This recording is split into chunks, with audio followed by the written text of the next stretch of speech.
Welcome back to espresso. बात करते हैं अब हम वैसे तो बड़ी खबर में हम अमूमी तौर पे पॉलिटिक्स और इंटरनेशनल अफेयर्स की बात करते हैं, लेकिन कोविड की जो कि बड़ी खबर थी उसके बाद अब हम थोड़ा सा पाकिस्तानी सियासत पे भी बात कर लेते हैं और पाकिस्तान भारत रिलेशनशिप की भी बात कर लेते हैं, जिसमें तनाव में अचानक से कुछ कमी आना शुरू हुई। हम इस पर मुसलसल बात कर रहे हैं और ये भी कह रहे हैं कि ये बुरी बात कतई नहीं है, अमन को हमेशा वेलकम किया जाना चाहिए, लेकिन कुछ सवाल इस रवैये में तब्दीली के ऊपर उठ रहे हैं कि अचानक से क्यों हो रहा है और क्या हो रहा है। अब जो आज की बड़ी खबर है, हमारे आज के एक्सप्रेस अखबार की लीड स्टोरी भी है कि भारत से जनाब हम चीनी और कपास खरीदने जा रहे हैं। ईसीसी ने इसकी मंजूरी दे दी है और 5 लाख टन जो चीनी है और कॉटन यॉन है वो हम मंगवाने जा रहे हैं, जिसके हवाले से कल हमाद अजहर साहब ने, जो वजीर खजाना है हमारे नए, उन्होंने प्रेस कॉन्फ्रेंस भी की और उन्होंने कहा जी हमें मुश्किल फैसले लेने पड़ते हैं बाज़ औक़ात और हम मुस्लिम मुश्किल फैसले ले रहे हैं क्योंकि चीनी की कीमतें भारत में कम हैं। दूसरा, आपको याद ही होगा कि 23 मार्च को न सिर्फ नरेंद्र मोदी भारतीय वजीर आज़म ने इमरान खान साहब को एक खत लिखा था, बल्कि उससे पहले उनकी सेहत की बेहतरी के लिए ट्वीट भी की थी। बिल्कुल, और अभी जो सिचुएशन है, गवर्नमेंट पाकिस्तान ने भारत के साथ तजारत बहाल करने का कहा है। दो तरफा जो तजारत खत्म कर दी गई थी, पहले हमने देखा था जब मकबूजा कश्मीर की आनी हैसियत को खत्म करने के बाद अगस्त 2019 में दोनों मुल्कों के दरमियान ये थोड़ा सा हमें देखने में आया था, लेकिन अब दोबारा से ताल्लुकात बहाल होने जा रहे हैं, जिस पर जो अपोजिशन है वो गवर्नमेंट को बहुत तनकीद का निशाना बना रही है। और इस हवाले से हम बात करेंगे। हमें ज्वाइन किया है वफाकी वजीर बराए साइंस एंड टेक्नोलॉजी चौधरी साहब ने। फवाद चौधरी साहब, सबसे पहले तो good morning and thank you so much for joining us in espresso. हम पाकिस्तान और भारत के ताल्लुकात के हवाले से बात कर रहे हैं और पिछले दिनों हमने देखा भी कि ताल्लुकात बेहतरी की तरफ जा रहे हैं और अमन की कोशिशों को सराहा भी जा रहा है, लेकिन दूसरी जानिब थोड़े से कंसर्न्स का इजहार भी किया जा रहा है कि ये एकदम से इतनी जो कह लें नरमी दोनों तरफ से आई है, इसकी वजह क्या है? देखिए, पहली बात तो ये है कि जो कंसर्न्स हैं वो बिल्कुल जायज हैं। जिस किस्म की नरेंद्र मोदी की पॉलिसीज हिंदुस्तान में रही हैं और जिस तरह की मुस्लिम दुश्मन भी नहीं, मुस्लिम कुश पॉलिसीज के ऊपर नरेंद्र मोदी की हुकूमत ने एक तवील अरसे से कारबंद है, जाहिर है कि वो एक बहुत ही ज्यादा फिक्र की बात है पाकिस्तान के लोगों के लिए। और जो कश्मीर में हुआ वो बहुत एक अंदरनाक कहानी है, हम उसको नहीं बुला सकते। जहाँ तक ताल्लुकात की बेहतरी की जरूरत है, ये तो कोई पाकिस्तान में ऐसा शख्स नहीं होगा जो इस चीज को नहीं मानेगा कि हमें ताल्लुकात में बेहतरी चाहिए, लेकिन ताल्लुकात में बेहतरी जो है वो मुसलमानों की कीमत पे और कश्मीर की कीमत पे तो नहीं होगी। जाहिर है कि आपको एक ऐसी पॉलिसी बनानी है जिसमें कि नरेंद्र मोदी की हुकूमत कम से कम ये एश्योरिटी दे कि वो वहाँ के मुसलमानों को और कश्मीरियों को बिलखसूस जो राइट्स हैं, जो हकूक हैं उनके, वो इंश्योर करेगी। और जो कश्मीर का मुद्दा है, वज़ीर आज़म साहब को तो उन्होंने खत लिखा, लेकिन जो वज़ीर आज़म ने उनको खत लिखा है उसमें बड़ा वाज़ेह तौर के ऊपर उन्होंने ये कहा है कि कश्मीर के मसले को सलूशन जो है वो अमन का यहाँ पर बुनियाद बनेगा। तो जब तक कश्मीर का मसला नहीं होता, ये दोस्ती वगैरह की बातें जो हैं ये एक इवेंट बेस्ड के ऊपर होती है, इससे ज्यादा इसकी हैसियत नहीं है। तो मेरा तो मानना यही है। और ये जो चीनी और ये आप बात कर रहे हैं, ये तो अभी तो ये ईसीसी एक इकोनॉमिक कमेटी है, उनकी रिकमेंडेशन है, उन्होंने बात कही है, अभी ये हुकूमत का फैसला नहीं है। जब कैबिनेट में आएगा उस वक्त देखेंगे। बहरहाल तजवीज़ तो इसकी सामने आई है। आपको लगता है कि एक जानिब हम भारत के साथ तिजारत करें, दूसरी जानिब मसला कश्मीर जैसे अहम मौजू पे बात करें, पुलवामा अटैक जैसे ड्रामे भारत ने पाकिस्तान को बदनाम करने के लिए किए, ये दोनों चीज़ें पैरेलल चल सकती हैं, ट्रेड एंड टॉक? आपको लगता है?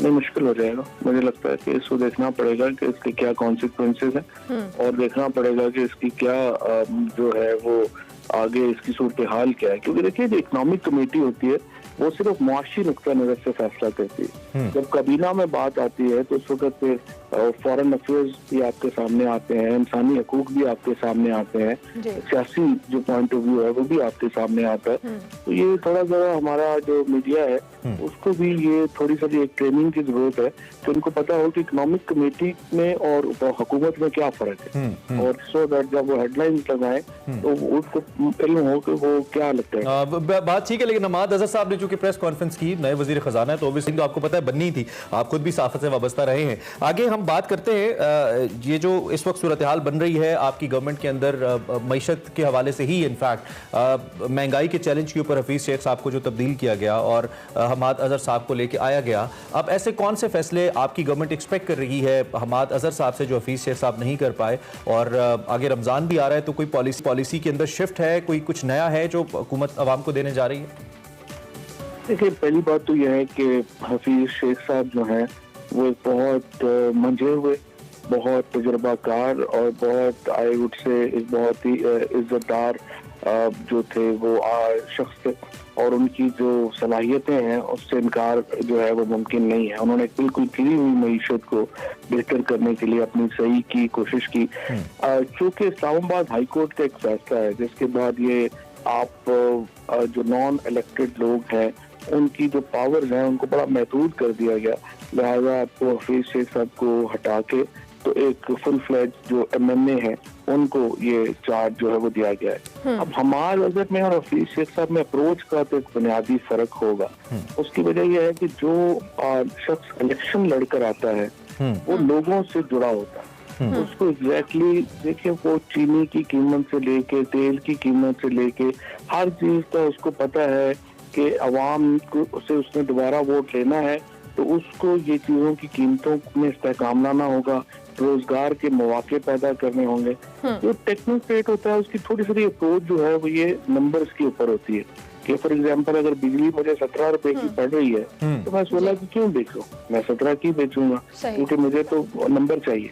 तो जो टेक्नोक्रेट की अप्रोच है वो नंबर बेस्ड होती है और जो पॉलिटिशियन की अप्रोच होती है वो अवाम की एस्पिरेशंस के ऊपर होती है, उनके ख्वाहिशात पे होती है। तो ये अप्रोच का फर्क तो होगा। ठीक हो गया। फवाद चौधरी साहब, नए वजीर खजाना हमाद अजहर साहब ने भी कहा है कि IMF प्रोग्राम पर नजरसानी की जाएगी और स्टेट बैंक की जो खुद मुख्तारी है उससे मुतालिक बिल पार्लियामेंट में लाया जाएगा। गवर्नमेंट IMF की शराइत मानने के बाद इन तमाम मामलात पर कैसे नजरसानी करेगी? देखिए, ये तो खैर आप हमाद अजहर साहब इसको बेहतर एक्सप्लेन कर सकते हैं कि कौन सी शिकें हैं जिस पे वो समझते हैं कि रिव्यू होना चाहिए, और जाहिर है कि एक नई इकोनॉमिक टीम आई है तो वो अपने पॉइंट ऑफ व्यू तो लाएगी। ठीक है, आपने टेक्नोक्रेट्स के हवाले से जिक्र किया तो शौकत तरीन साहब भी इलेक्टेड तो नहीं है, आप उनको लाने जा रहे हैं। उन्होंने आपके सामने शर्त रख दी है, बिल्कुल जैसे ऑपोजिशन ने रखी थी कि नैब केसेस खत्म करें, बाकी बात बाद में होगी। तरीन साहब भी यही कह रहे हैं और तरीन साहब भी हफीज शेख साहब की तरह पीपल्स पार्टी के दौर में सर्व कर चुके हैं।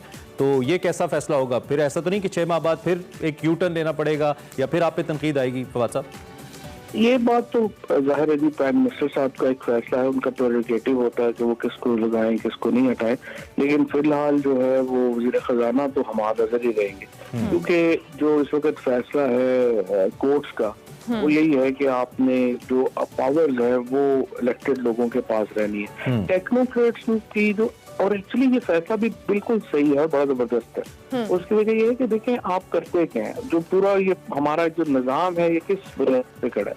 उस बुनियाद पे खड़ा है कि आप माहिराना राय लेंगे, वो राय जो है वो आप इलेक्टेड लोगों के सामने रखेंगे और वो उसको फैसला करेंगे। आप जाती तौर पे हक में हैं अगर उनको लाया जाता है? आपकी जाती राय क्या आना चाहिए उनको? टेक्नोक्रेट को साथ लाने में तो कोई हर्ज नहीं है ना, बल्कि वो तो जरूरी हो जाता है कई जगहों के ऊपर। लेट्स से जो अगर मैं minister of science and technology हूँ तो मैंने एक पूरी काउंसिल क्रिएट की है जिसमें साइंटिस्ट हैं, जिसमें सारे, मुझे तो नहीं पता चीजों का, मैं तो सिर्फ आइडियाज जो मुझे आते हैं उनको थ्रो करता हूँ, जो उनको आते हैं वो मुझे बताते हैं। तो this is how the consultation works. ठीक है, आप कह रहे हैं हर्ज नहीं। आपने कल एक इंपॉर्टेंट पेशरफ्त है, मैं बल्कि अभी ट्विटर भी देख रहा था, प्राइम मिनिस्टर को भी आपने सारा अपना प्रोजेक्ट दिखाया जो इलेक्ट्रॉनिक वोटिंग के हवाले से, उस पर भी मैं बात करूंगा, लेकिन फिर वक्त शुगर माफिया के हवाले से ओबियसली बहुत इंपॉर्टेंट खबरें हैं और जहांगीर तरीन साहब के खिलाफ, उनकी फैमिली के खिलाफ इनफैक्ट मनी लॉन्ड्रिंग केस सामने आ रहा है। उनकी 3 बेटियों, बेटे और दामाद पर भी मुकदमात बनने जा रहे हैं, मुकदमात दर्ज हो चुके हैं इनफैक्ट। तो ये क्या डेवलपमेंट है फवाद साहब, इसको आप पॉलिटिकली कैसे देखते हैं? बड़े पुराने और बड़े देरीना साथी हैं जहांगीर तरीन साहब आपकी पार्टी के। ये मैंने फ्रेंकली इसको भी फॉलो नहीं किया, इसको देखेंगे अभी बात। ठीक है, और इलेक्ट्रॉनिक वोटिंग के हवाले से हमें राय दे दीजिए, जब तक पार्लियामेंट के अंदर निगोशिएशन नहीं होती, कल तो एहसन इकबाल साहब ने कहा कि जी आपने CPEC जैसे मंसूबे को सबोटाज किया, उसको उसके लिए लाया गया आपको। तो इलेक्ट्रॉनिक वोटिंग, इलेक्शन रिफॉर्म्स पे गवर्नमेंट ओपोजिशन से तो फिलहाल कोई बात अभी होती हमें नजर नहीं आ रही, लेकिन आप टेक्निकली उसको सामने लेके आ रहे हैं प्रोजेक्ट्स को, तो ये वर्क कर पाएगा? इस पर क्या लाया अमल है आपका? देखिए, पहले तो ये है ना कि आप पेश क्या कर रहे हैं। तो पहले तो आपने टेक्नोलॉजी क्रिएट करनी है ना। अब हमने तो जो टेक्नोलॉजी, हमारी मिनिस्ट्री का काम तो ये था कि टेक्नोलॉजी क्रिएट करना। हमने वो अब इसमें ऑप्शंस तो है ना कि आप बाहर से मंगा के भी कर सकते हैं या अगर हो सकता है, लेकिन प्रॉब्लम ये होती है कि जो मुल्क हैं वो इलेक्शन जैसा जो सेंसिटिव प्रोसेस है उसमें कोई बैनुल-अक़वामी टेक्नोलॉजीज नहीं ला सकते। और कई दफा आपको मालूम है, जैसे अभी जब ट्रम्प का इलेक्शन हुआ था तो उन्होंने कहा कि रशिया ने उसमें इंटरफेरेंस किया है। इसी तरीके से अगर हम बाहर से मंगाएंगे तो जो हमारे सॉफ्टवेयर हैं अगर वो हैक हो जाए, कोई मुल्क उसके ऊपर काम कर ले, तो हम इंटरनेशनल अपनी उसके ऊपर नहीं जा सकते थे। तो हमने अपनी एक इंडिजिनस टेक्नोलॉजी डेवलप करनी थी। तो अब अल्हम्दुलिल्लाह हमने तो अपनी जो टेक्नोलॉजी है वो डेवलप कर ली है, वो हमने पेश कर दी है। अब अगला यहाँ से पॉलिटिकल प्रोसेस है। ये स्पीकर साहब ने बात भी की है, यूसुफ गिलानी साहब से भी बात की है, अयाज सादक साहब से भी बात की है। सारी पॉलिटिकल पार्टीज को हम चाहते हैं कि वो आए, इलेक्टोरल रिफॉर्म्स के ऊपर हमारे साथ बैठे और यहाँ से आगे चलें। ठीक है, और इसको टेस्ट कर लिया गया, मशीन को कामयाब है ये, आप ये कह रहे हैं? हाँ जी, ये मशीन बिल्कुल कामयाब है, इसमें कोई जो है वो प्रॉब्लम नहीं है। आखिर में बस 1 मिनट और दीजिएगा और ये बता दीजिएगा कि पहले तो हमने देखा था वेंटिलेटर्स के ऊपर आपने अच्छी पेशरफ्त दिखाई थी, बल्कि आपने कहा था कि हम एक्सपोर्ट भी करने के काबिल हो गए। अब दोबारा से थर्ड वेव है और थर्ड वेव के अंदर एक तो वैक्सीन पे पाकिस्तान ने आज तक काम नहीं किया। 60% ऑफ द होल वर्ल्ड जो वैक्सीन बनती है वो भारत बना रहा है, आपके बेहतर इल्म में होगा। हमने इस पर काम नहीं किया, इसकी हमें बड़ी ज़रूरत है। और दूसरी जानिब हम ये जो इक्विपमेंट है सर्जिकल, उसके ऊपर भी ओबियसली हमें अब आने वाले वक्त में खुदा ना खास्ता इमरजेंसी सूरत हाल हो सकती है। आपकी मिनिस्ट्री क्या कर रही है इस पर? देखिए, पहली बात तो यह है कि जब चीज हो जाती है ना अपने पास, इंसान के पास जो चीज होती है फिर उसकी वो वैल्यू बंदा उस तरह करता नहीं है। अब आपको याद होगा कि जब पहली कोविड केस आई थी तो हमारे यहाँ तो हर चीज ही शॉर्ट हो गई थी। अब थर्ड वेव आई है बड़ी ज्यादा, और अल्हम्दुलिल्लाह किसी जगह से भी किसी इक्विपमेंट की शॉर्ट होने की कोई आपको खबर नहीं आ रही। तो this shows the kind of capacity we have created in Pakistan, और इसके साथ हमारी एक्सपोर्ट भी उसी तरीके से जारी है। तो आप अंदाजा लगा लें कि हमारी ये जो एफर्ट है ये कितनी कामयाब रही। दूसरी तो इम्पोर्टेंट बात है वो आपने जो वैक्सीन की, देखिए जो इंडिया ने सीरम इंस्टीट्यूट अपना बनाया था वो आज से 40 साल पहले शुरू किया था। ये जो वैक्सीन है ना ये 1-2 सालों में या 3 सालों में नहीं बनती। जॉनसन एंड जॉनसन जो अकेला है जिसने ये बनाई, अभी उन्होंने शुरू भी नहीं किया था तो अमेरिकन प्रेसिडेंट ट्रम्प ने उनको $2.5 बिलियन दे दिए। अब हमारा तो टोटल $3 बिलियन तो हम, अगर IMF का हमारा पूरा टोटल पैकेज है, तो ये एक बड़ा महंगा और बड़ा टाइम टेकिंग प्रोसेस है। हमने बड़ी बेसिक वैक्सीन के लिए अभी शुरू किया है। हम तो यहाँ आप देख रहे हैं कराची में तो हमें तो कुत्ते के काटने की वैक्सीन नहीं मिल रही, हमें तो जहर की सांप की वैक्सीन नहीं मिल रही। तो ये कोविड वगैरह तो बड़ी एडवांस वैक्सीन है। तो और ना ही हमें हर चीज फ्रेंकली बनानी भी नहीं चाहिए। इस तरह भी नहीं होता कि आप हर चीज खुद ही बनाए। ये पूरी दुनिया में मोनोपोली ही इंडिया और चाइना की है, बाकी मुल्क इसको बनाते ही नहीं है। ठीक है, फवाद साहब जाते जाते खबर हमें देते जाए, जहांगीर तरीन साहब को सेनेटर बना रहे हैं आप? शौकत तरीन साहब को, सॉरी शौकत तरीन साहब को। ये अभी तो मुझे पता नहीं है, मुझे कोई इल्म नहीं इसका, अभी आपको पता नहीं है। ठीक है, थैंक यू वेरी मच जी, बहुत शुक्रिया। वी जस्ट मिक्स जहांगीर तरीन एंड शौकत तरीन। जहांगीर तरीन साहब तो मुश्किल वक्त के अंदर आ गए, उनके ऊपर तो मुकदमात बन गए, और जैसा कि हमने कहा कि इस वक्त फवाद साहब ने इस पर राय का इजहार नहीं किया। उन्होंने कहा कि हम अभी, मैंने इस खबर को फॉलो नहीं किया, लेकिन ये हो नहीं सकता कि इतनी बड़ी खबर है और जहांगीर तरीन साहब के हवाले से is the most important phase in Pakistan Tehreek Insaf. को देखते हैं कि इस हवाले से क्या खबरें आती हैं। बहरहाल फवाद साहब ने अच्छा काम किया साइंस एंड टेक्नोलॉजी में, देखते हैं कि आगे क्या होता है, आपको आगाह करते हैं। हेडलाइन नहीं दी उन्होंने जी, हेडलाइन नहीं दी। ब्रेक लेंगे, ब्रेक के बाद हाजिर होंगे। आप देखते रहिए एक्सप्रेस।